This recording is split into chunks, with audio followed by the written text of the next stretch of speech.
Bom dia, caros amigos, caros alunos, caros haters do YouTube, tudo bem com vocês? Salve sábado! Eu queria fazer uma live com vocês hoje aqui, dissecando aí o conceito de protecionismo, tendo em vista aí os últimos acontecimentos aí divulgados pela mídia sobre o tarifaço americano. O que ele é, quais são os seus impactos, afinal, o que ele é, contra quem, a favor de quem, o que ele significa, qual será seu impacto positivo, negativo, né? Quem são seus agentes, né? Qual é a sua ideia, né? Vamos tentar dissecar. Para nós entendermos a conjuntura atual, nós temos que partir da realidade para os conceitos, ou também dos conceitos para a realidade, para ver aí como que eles se imbricam, né? Como que eles se influenciam, qual que é a associação e dissociação entre aquilo que o Marx chamava de praxis, né? A união da teoria com a prática. Então eu vou tentar dissecar o conceito de protecionismo, o que ele é, né? Identificá-lo, relacioná-lo e analisá-lo, né? Para daí nós trazermos para o mundo prático, para o mundo real, né? Conceitos, ideias, teorias são uma coisa, mundo real é outra. Elas têm relação? Óbvio, elas estão interrelacionadas, mas nós precisamos dissociá-las, identificá-las, analisá-las, né? Então, antes das análises, nós precisamos fazer a identificação e a relação, né? São 3 passos aí para você entender os processos históricos, filosóficos, para você entender os termos. Você precisa identificá-los, saber o que ele é, relacioná-los e analisá-los, né? Então vamos começar da identificação. Para nós entendermos esse fenômeno do tarifaço, do sancionamento, da taxação, né? Então primeiro vamos para a identificação. Protecionismo é uma prática que alguns países, ao longo aí do desenvolvimento do capitalismo, eles adotaram, obviamente, para salvaguardar as suas indústrias locais, o seu comércio local, a sua produção local, em detrimento da concorrência estrangeira. Então o protecionismo ele pode se manifestar no tarifaço, como fez o Trump, né, na taxação, no boicote e no congelamento, na proibição da circulação de produtos estrangeiros, nos subsídios à indústria local, né? Ele tem diversas formas de se manifestar. Em linhas gerais, em tese, ele pode ser entendido como um fenômeno que, como o próprio nome faz jus, ele protege o mercado interno. Ele protege o comércio interno, a produção interna, em detrimento da concorrência com outros países, né? Nós sabemos que hoje nós estamos num mundo globalizado, né?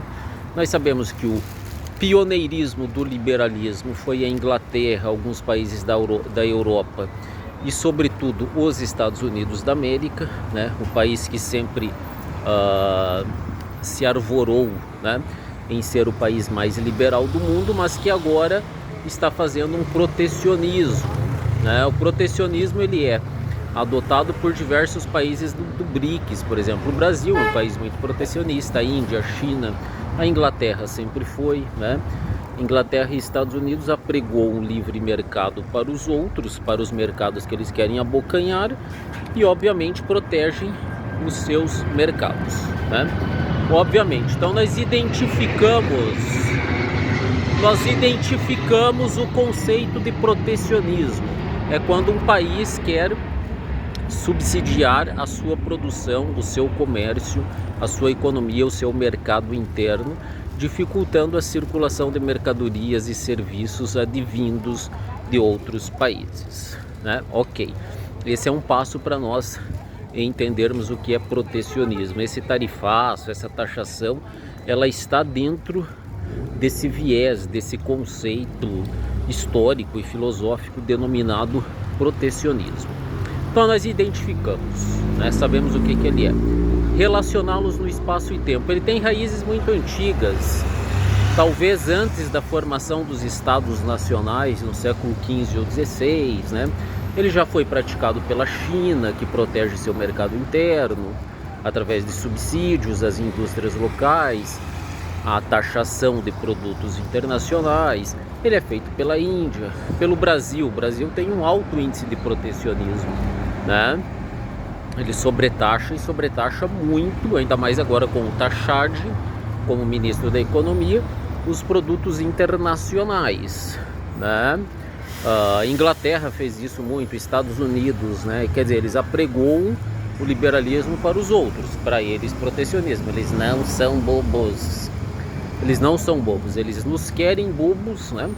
Mas eles não são bobos, né? Então nós identificamos e relacionamos espaço e tempo. Onde que ele surgiu? O protecionismo, ele provavelmente ele tem origens no mercantilismo, que era a primeira fase, né, do capitalismo lá na Inglaterra, né? O acúmulo, os países Portugal, Espanha, depois Inglaterra, França, eles procuravam através do metalismo uma balança comercial favorável, né? Atraiu mais metais, mais moedas, queriam obviamente vender mais e lucrar mais do que comprar mais dos outros, né? Isso explica a exploração colonial, ela está aí nessa vibe do mercantilismo, né? Então nós relacionamos, identificamos e relacionamos o que é o protecionismo, né? Uma prática que os países se utilizam para proteger a sua produção, a sua indústria, o seu mercado interno em detrimento do externo, através de tarifação, de subsídios, de taxas e até da proibição da circulação de mercadorias e bens e serviços de outros territórios, de outros países. Ok. Identificamos, relacionamos, né? A sua provável origem está no mercantilismo, junto com o surgimento dos Estados-nações, né? Ele é utilizado por alguns países, inclusive pelo Brasil, Índia, China, né? A Inglaterra fez muito isso, agora os Estados Unidos pregou um liberalismo, os Estados Unidos, que é o grande bastião do liberalismo econômico, do neoliberalismo, hoje protecionismo. Protecionismo é um primo bem distante, talvez até, né? É um parente, né, do socialismo, porque ele tudo bem, ele está dentro do espectro capitalista, mas ele cria impostos, taxas, ele impede o livre mercado, que é um dos pilares fundamentais do capitalismo, né? Então nós identificamos e relacionamos. Agora vamos para a análise, né? Identificar, relacionar e analisar. Dentro das competências e habilidades, relacionar, identificar, relacionar e analisar formam um tripé importante para você entender as coisas. Essa taxação do Trump, ela tem a ver com a geopolítica, obviamente. Tanto que alguns analistas dizem que ela é mais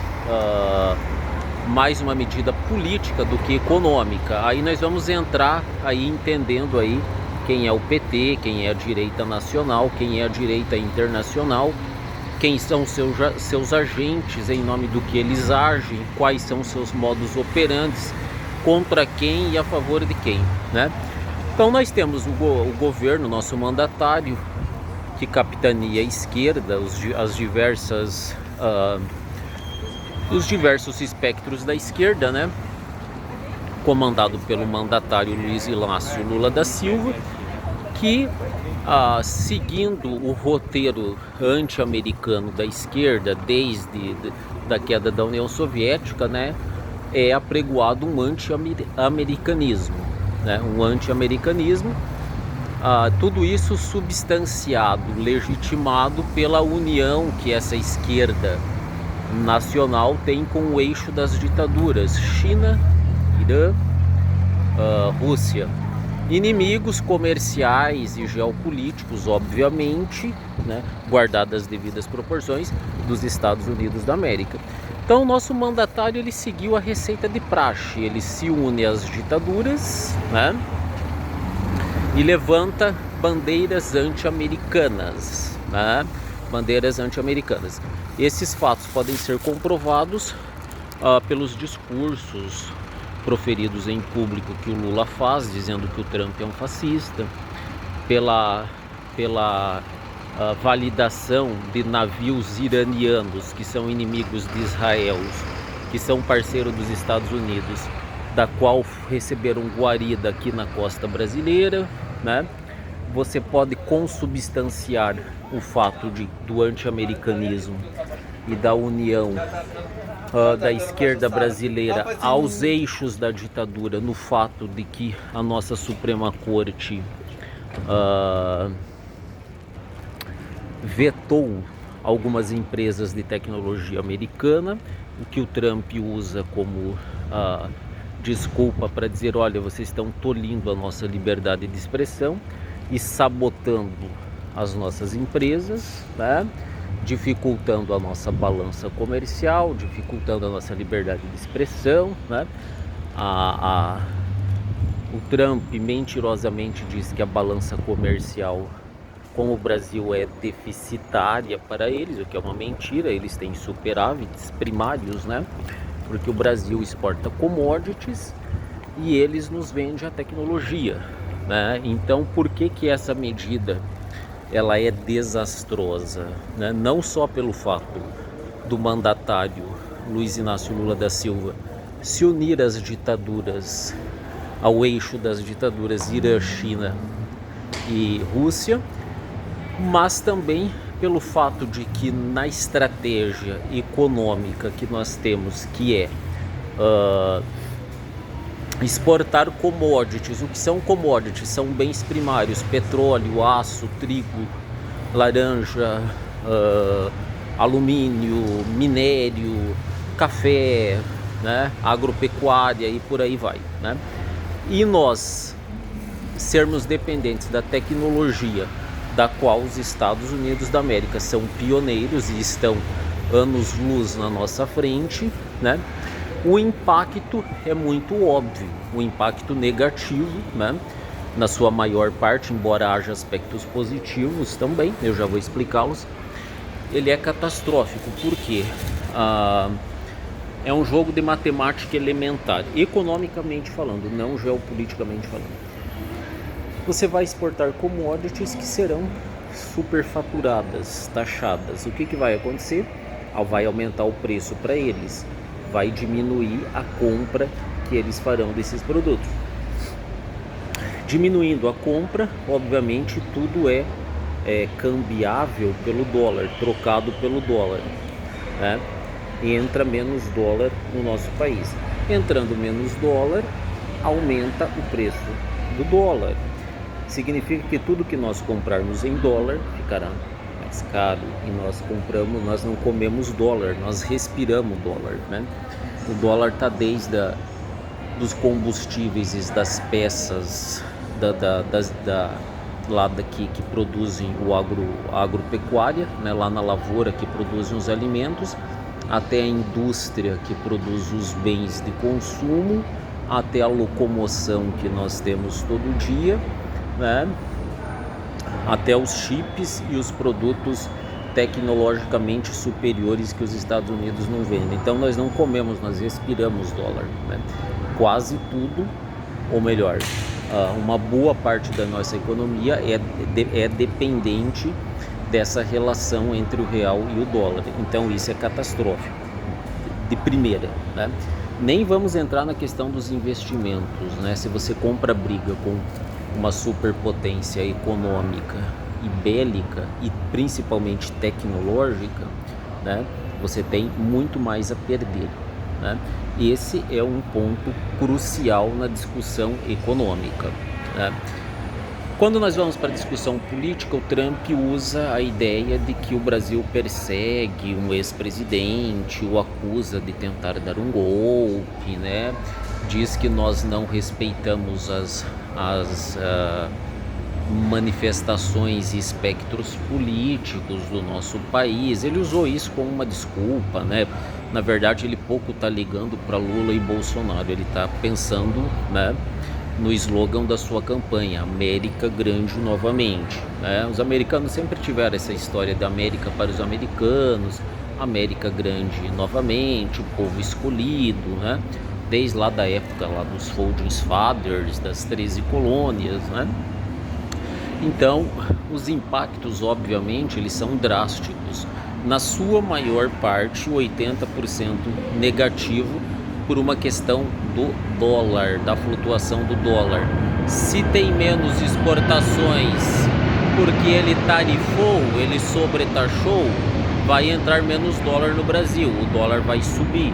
Subindo, sobe o preço daquilo tudo que é lastreado e rastreado e cotado pelo dólar, né? Como nós somos muito mais dependentes da tecnologia deles do que eles são das nossas commodities, café, suco de laranja, minério, ferro, aço, embora isso seja importante também, é menos importante do que a produção tecnológica deles, né?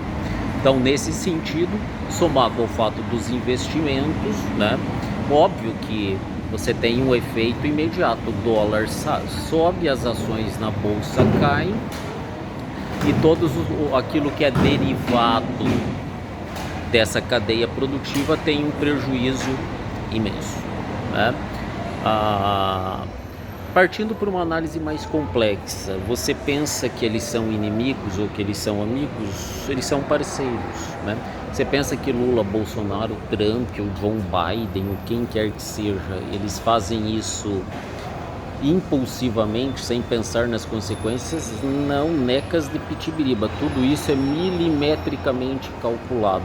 Realmente é para quebrar um país, né? Para quebrar um país, né? Um país dividido que eles tentam. Mas a esquerda que eu vejo tentando fazer isso, que tentam dividir esse país em cor, em raça, em opção sexual, em gênero, em região, buscam estimular os conflitos entre o povo e mantém a sua elite togada, a sua elite legislativa, executiva e mais as empresas campeãs nacionais, amiguinhas do governo, que financiam, sejam governos de esquerda, sejam direitas, mais o agronegócio, né, que soma aí, junto com os bancos, não mais do que 5%, 3% da população brasileira, que é da elite e da extrema elite, né? Enquanto eles nos dividem, eles se unem lá em cima, né? Aí uma medida para salvar o Bolsonaro, né? Ou vocês param a perseguição ou a gente sobretaxa vocês. E aí quem paga a conta somos nós, o povo, obviamente, né? Vocês não pensem que isso é uma coisa aleatória, que isso não foi pensado. Você não pense que eles não são amiguinhos, são demais. Quer dizer, são parceiros, né? Amigo é uma palavra um pouco comprometedora, né? Dentro desses interesses, né? Mas tudo isso aí você pode ter certeza. Veio da esquerda ou veio da direita, professor, né? Quem são seus agentes? Por quais canais, né? Essas ideias, essas práticas se expressam? Vem da direita ou da esquerda? Eu diria que, em certo sentido, a direita e a esquerda é mais um jogo da divisão, é mais um jogo da divisão. Elas têm suas diferenças, sim, né? Elas têm os seus espectros, sim, mas elas têm convergências também, né? E uma delas é dividir o povo em raças, gênero, opções sexuais, regionalismos, classes sociais, e as elites se unem, né? As elites se unem, quebrando um país, obviamente. Então, os ícones para você entender tudo isso é o conceito de protecionismo, é o conceito de liberalismo econômico, é o conceito de que o nosso mandatário Luiz Inácio Lula da Silva, ele se une às ditaduras, ao eixo das ditaduras. Eles defendem progressismo aqui, né, feminismo, gaysismo organizado, o uso de maconha, né, dizendo que é medicinal, né, são contra o patriarcado e a religião porque elas são opressoras, mas eles defendem, eles se alinham geopoliticamente, não por ideologia, mas por interesses geopolíticos e econômicos. Então parece estranho que eles defendam, essa esquerda defenda valores progressistas aqui, mas se unam ao eixo das ditaduras. Irã, que mata gays, né? Rússia, que proíbe o movimento LGBT, né? China, que persegue trabalhadores grevistas, né? É contraditório aparentemente, é uma contradição aparente, né? Quando você analisa o jogo geopolítico, você entende perfeitamente essas questões, esses alinhamentos, né?